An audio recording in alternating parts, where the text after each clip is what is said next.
Class 11th. In a previous discussion, we had seen about somatotypes of body.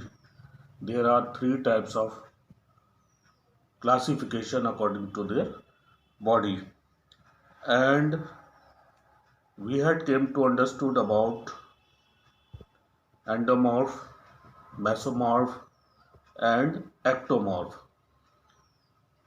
I had given you an example also, if you remember, that what type of peoples they are, and easily in a society you can recognize them by looking their height, or you can say a physical appearance. Now today we are going to discuss about procedure of anthropometric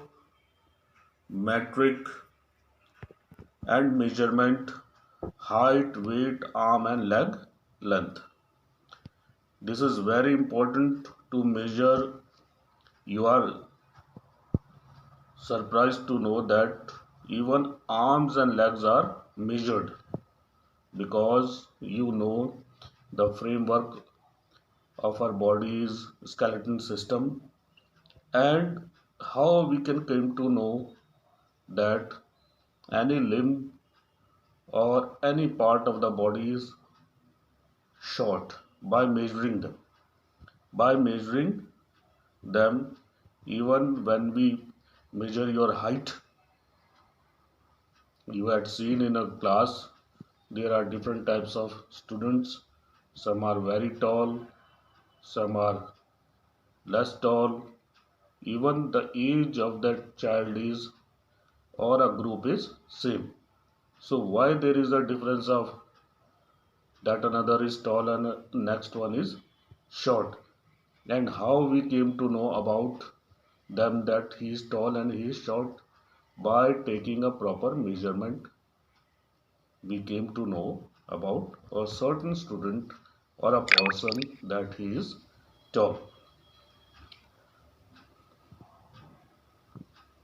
Anthropometric measurement of height, arms and legs, waist circumference are significant indicators of health. These are the indicators of health. You can recognize them by seeing them also.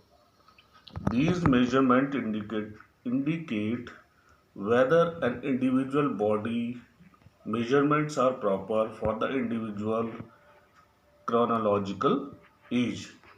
For school growing children, body measurement plotted on growth chart can be indicate when a child growth is normal or delayed, and when the child is overweight or underweight.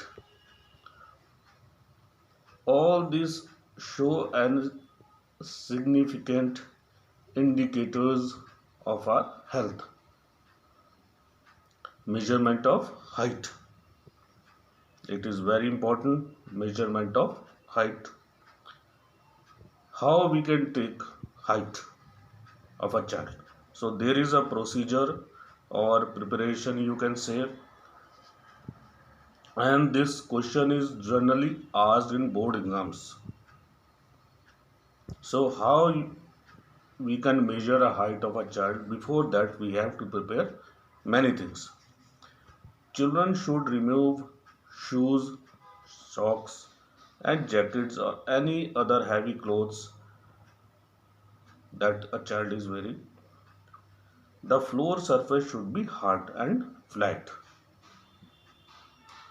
The child or adult should be asked to stand with their back, height rule or measuring surface. We can take a surface, flat surface like this. We can make a measuring scale. We can put a measuring scale and let a child should stand first in a flat surface. After that, the headpiece or a headboard or standing sliding part of measuring rod is lowered down so that is pressed flat.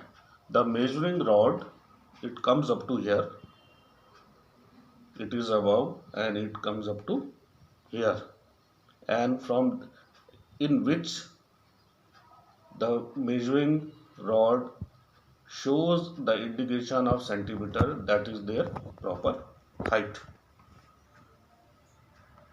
The headboard should be horizontal. The measuring tape or a height rules. Height rules are a straight bar. Those who had gone for football or taken part in Carabri, they know how the height and weight is measured. Read the height of the nearest half and centimeter, record. Then we record in a piece of paper or a notebook, or there is a chart also. If adult is taller than a measurement, the measuring should be stand on a platform or a footstool can read the height rule properly. If somebody is taking, a small child is taking, and he is unable to reach at that point, he can use even a chair or a stool to measure a proper height of a student. So that is the proper way that we can measure the height of a student or a person, or even at your home you can measure. It is very important to measure your height. Measurement of weight. Everyone knows how we can measure our weight. There is a weighing machine. Same, you have to stand still, take off your shoes, clothes. You can take out, because if you are wearing a hard jacket, it may increase your weight. And the surface should be proper, and it should be hard floor surface.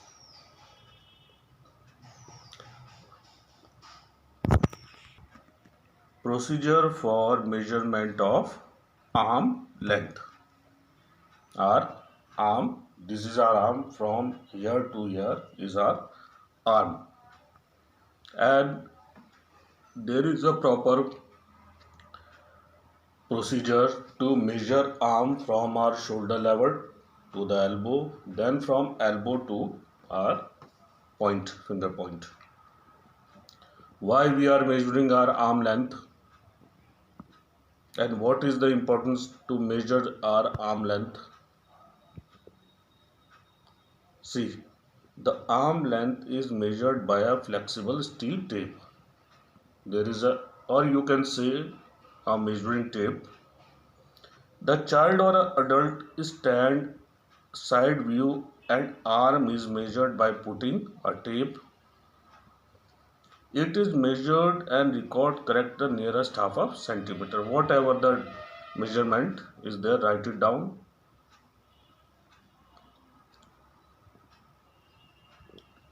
Procedure measurement of upper arm length. Here we had taken our whole arm. Now we are taking upper arm. Upper arm is from here to here, here to here, from shoulder to elbow, and it should be at 90 degree. It is very important to have a 90-degree angle. The palm should be facing towards upward like this. Hold the zero and measuring tape and a common process and tape down the tip. Take the measurement to the nearest centimeter and record it. We had taken, suppose I had taken a measurement, it shouldn't be like this, it should be like this. This is the right process. We are taking at 90-degree angle. Procedure for measurement of upper leg length. A adult is made to sit on the box with the right knee bent at 90-degree angle. We have to sit like this at 90-degree angle. Why we are saying again 90-degree angle? Because if you are not sitting at a 90-degree angle, it may make a difference while measuring your upper leg length. Then place a thumb firmly zeroed of the tape and ask the individual lift the thigh slightly off the box. From downstairs thigh, generally we sit, we can measure and record it for a record. This is very important because a child is growing and child is not growing but every part of the body is growing. Upper and lower limbs are also growing. So it is very important to measure height, weight, upper and lower limbs of our body. Your chapter is finished and your practicals will be there, and those who are not doing work, those who are not submitting work, physical education, class 11th, I am warning you, in practical you will suffer because you are not completing your work. And in first term exams there will be a 30 marks practical. If you will not submit your work in time, some you are submitting one homework and next three you are not submitting. Some they are submitting one and rest of them they are not submitting. And some of the students you haven't still now submit the any homework of physical education. So I will remember those names while taking practicals. So be careful while submitting your work. You should submit your work in a proper time that is given to you. That is for your benefit. That is not for my benefit. That is for your benefit. And I am already making a record of those children who are submitting their work regular and those who are not submitting regular, and even those students submitting one and rest 3 days they are not submitting. I do not want to take their names, but I had recorded in this book. As soon as the school will reopen, I would like to talk them what is their problem. If you feel any problem, unable to understand any question, you can ask to me. There is nothing that you are unable to understand from this book.